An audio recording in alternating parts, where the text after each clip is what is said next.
good, esteemed, beautiful, handsome listeners. Yes. And today is Monday, first day of work. Well, for most people, some had actually started yesterday.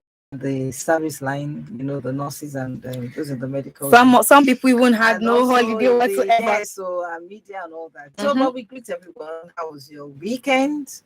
And we look forward to a beautiful, prosperous week And a ahead. productive week. Yes. So, good morning, Esther. Good morning, everyone. Good morning. Thank you for joining us this morning. Thank you. And I also have with me over the phone Ibnabo Dixon. Good morning, Ibnabo. How are you doing today? Hello. Hello, Ibnabo. Can you hear me? Hello. Hello. Yes. Good morning, Ibnabo. How are you doing today? Good morning, Esther. I'm fine. Do I have a choice? I'm fine. This one that you're saying you are fine. You are fine. You're fine. It's like you are telling yourself you are fine. You are fine. You are affirming it. Let it happen now. you know, sometimes you need to, you need to affirm yourself. Yes. Things out to find that space in your mind. Yes. And I'm also saying good morning to our valued listeners. It's good to be on Panorama again. Yes. That feeling when you start your day with Panorama, I mean, just all of the information that you need, right? Yes. So we're going to be starting off with this one.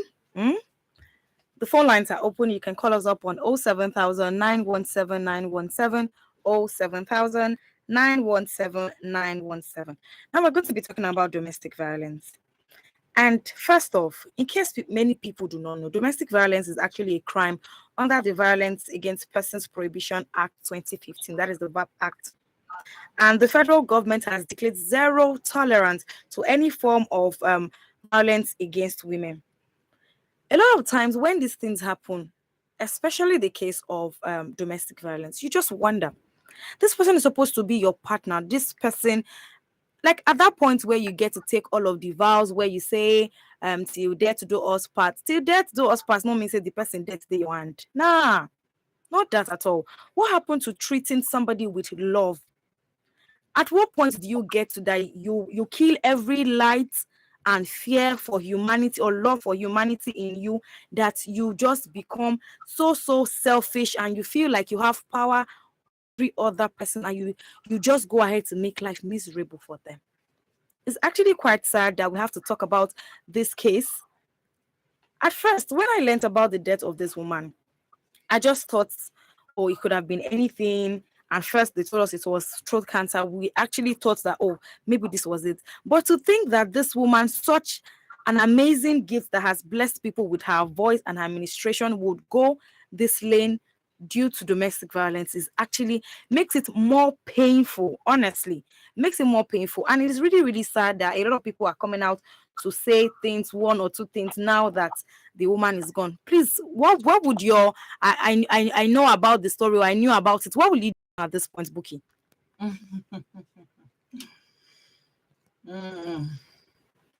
It's a sad one. Our heart goes out for the entire family, the children, and of course the siblings, and in fact everyone who loves her music. Because I really wasn't really so much. Will I say I really didn't know her, but it's her song. So I had to quickly reflect my mind that, oh, this was the person that God used to bring this song to planet Earth. So it's shocking. We are still in pain. But the issue is, for how long? Okay. For how long? For how long? Esther. Yes.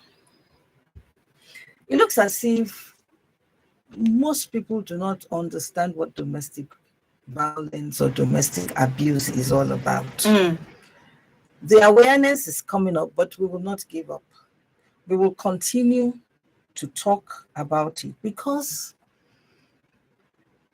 both partners in a relationship need to understand what domestic violence is, what to do when you are in that situation. Okay. One, we talk about domestic abuse being a pattern of behavior in any relationship that is used to gain or maintain power and control. More often than not, it is power and control. You want to subjugate the other partner. It's more on the man, than on the female. What do I mean by that? What we have been experiencing so far, you find out that it's the men more that we always see that want to dominate. And it's all because of that phrase, wives should submit, which I will get to that later. Okay. So it says abuse is physical, it could be emotional, it could be sexual, it could be economical, it could be psychological. So anything that makes someone to influence your decision, to do otherwise. It's be careful of that. So it could include things like being frightened, being intimidated, you're terrorized, you are manipulated, you are hurt, you are humiliated, you blame yourself for so many things. Just like the story of our dear lady. One of the co-ministers said that at a point when she opened up to her, or she said she was afraid of him going home. She was afraid of even saying some things to her husband. When it gets to that point where the person you say you love is doing that, that is a big issue.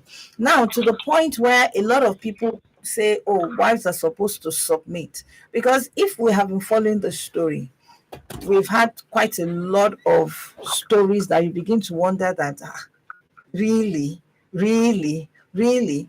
But the issue is, when these things happen, like yesterday, I was chatting and I said, she has failed herself. Because if truly a lot of people, as we have been hearing, said they had told her to move out, they have cancelled her, but she feels that, oh, well, two things that I hear, I might not be right, but two things that I've read about is that, one, she feels that, oh, if I move out, what would people say? Back to this cultural thing. Okay. Then the second one is, oh, if I do this that you people are telling me to do, what will happen to my ministry? So the question I want to ask her, because she's hearing, though she has transited to God, that, okay, what is going to happen to the ministry?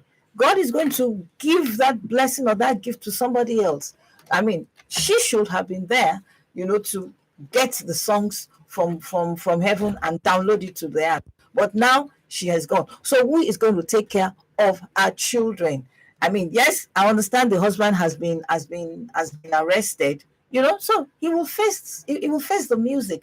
But this is the question for us.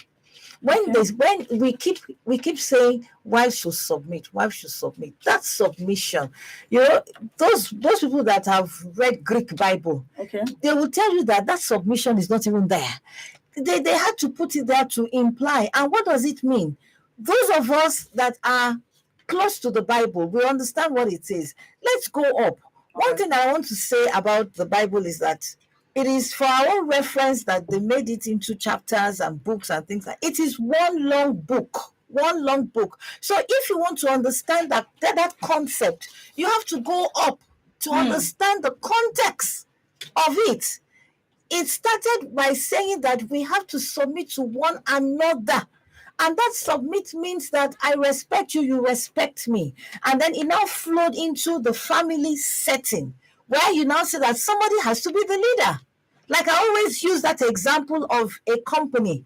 Okay. You will have the MD, you will have the person who is deputizing. You cannot have two captains in a ship or in a plane. One will be the pilot and one will be the co-pilot. And that submit means that your strength, everybody has that strength. But when it comes to that family institution, that's your strength, you bow to ensure that things are going. And meanwhile, it's an